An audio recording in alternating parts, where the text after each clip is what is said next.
તાજા સમાચાર તમારી ભાષામાં મેળવવા માટે ડાઉનલોડ કરો ગુજરાતી મિડ ડેની એપ।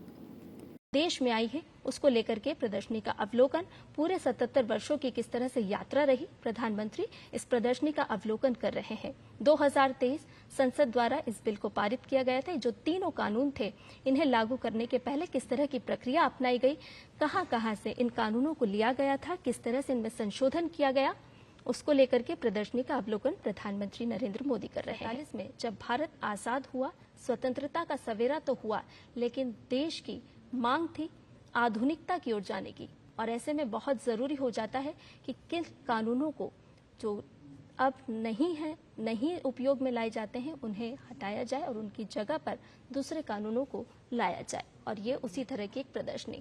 हमारे साथ हमारे संवाददाता सुधाकर दास जुड़े हुए हैं। आइए ताजा जानकारी उनसे भी ले लेते हैं। सुधाकर, आपसे जानना चाहेंगे, आज चंडीगढ़ के दौरे पर हैं प्रधानमंत्री नरेंद्र मोदी। हम देख रहे हैं प्रधानमंत्री ने प्रदर्शनी का अवलोकन भी किया है। बेहद ही खास और महत्वपूर्ण दिन आज चंडीगढ़ के लिए।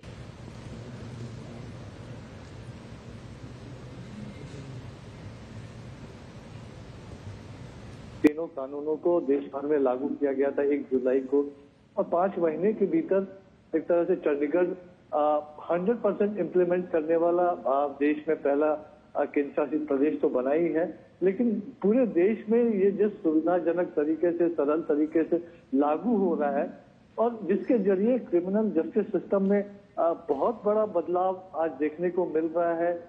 जिस सपने के साथ पीएम मोदी ने कहा था कि जो नए कानून है, नए भारत के नए कानून, वो नागरिक प्रथम, सम्मान प्रथम और न्याय प्रथम की भावना के अनुरूप होना चाहिए, और वही आज एक तरह से ग्राउंड पर दिख रहा है।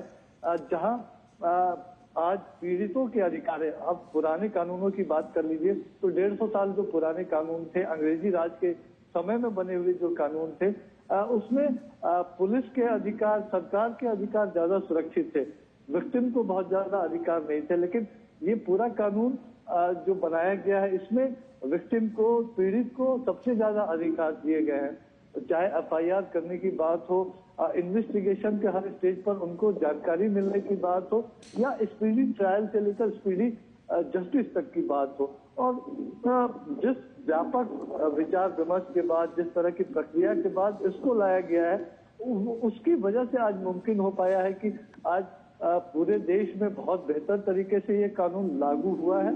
और कोई परिजन गिरफ्तार हुआ तो गिरफ्तार व्यक्ति के भी अधिकार इस कानून में सुरक्षित किए गए हैं। उसको अपनी पसंद के व्यक्ति को अपनी गिरफ्तारी के बारे में सूचित करने का अधिकार होगा। जो डिस्ट्रिक्ट मुख्यालय हैं, अगर लोग गिरफ्तार होते हैं तो वो सूचना पट्टी पर तमाम गिरफ्तार लोगों की सूची भी प्रकाशित करेगा। सबसे बड़ी बात जो इस कानून में किया गया है, आने वाले 50-100 सालों में जो नई तकनीकें आने वाली हैं, उसको कैसे एक तरह से, चाहे सबूतों में जगह देने की बात हो या तो साक्ष्य इकट्ठा करने के दौरान उसके इस्तेमाल की बात हो, उसको सामने रखा गया है। जो चाहे एविडेंस कलेक्शन की बात हो, सीजर की बात हो, उसकी पूरी तरह से आज व्यवस्था को डंडे से नहीं बल्कि डेटा से चलाने की जरूरत है। तो हमारे पास ये पूरी जानकारी होनी चाहिए कि कहाँ अगर ज्यादा अपराध हो रहे हैं, किस तरह के अपराध हो रहे हैं, और उनसे निपटने के लिए कैसे हम आगे बढ़ सकते हैं। उसमें तकनीक का सबसे ज्यादा सहारा कैसे लिया जा सकता है। अभी भुवनेश्वर में पुलिस महानिदेशकों का सम्मेलन हुआ था, उसमें भी खासतौर से आज नए जमाने के अपराध हो, चाहे साइबर अपराध हो, या फिर जिस तरह से डीप फेक का इस्तेमाल किया जा रहा है, तो उन तमाम चीजों से निपटने की किस तरह की व्यवस्था हो सकती है। 100 से ज्यादा ऐसे अपराधों की श्रेणी तय की गई है जिसमें अगर कोई व्यक्ति पेश नहीं हो रहा है, बहुत बार समय जाने के बावजूद भी, और वो देश से भागता है, तो उसको भगोड़ा घोषित किया जा सकता है। और उसकी अनुपस्थिति में जो सीजर की कार्रवाई है, उसके खिलाफ कानूनी कार्रवाई, फैसले की बात हो, उसको आगे बढ़ाया जा सके। तो ये बहुत बड़ा कह सकते हैं माइलस्टोन स्टेप। दूसरा, हम लगातार बात कर रहे थे कि किस तरह से ये ह्यूमन सेंट्रिक, विक्टिम सेंट्रिक बनाया गया है। जो महिलाएं हैं, 15 वर्ष से कम आयु के जो बच्चे हैं, 60 वर्ष से आयु के ज्यादा जो लोग हैं, जो सीनियर सिटीजन है हमारे, पुलिस का भी इंटरेस्ट बना है जो सरल भाषा में ये कानून आए हैं।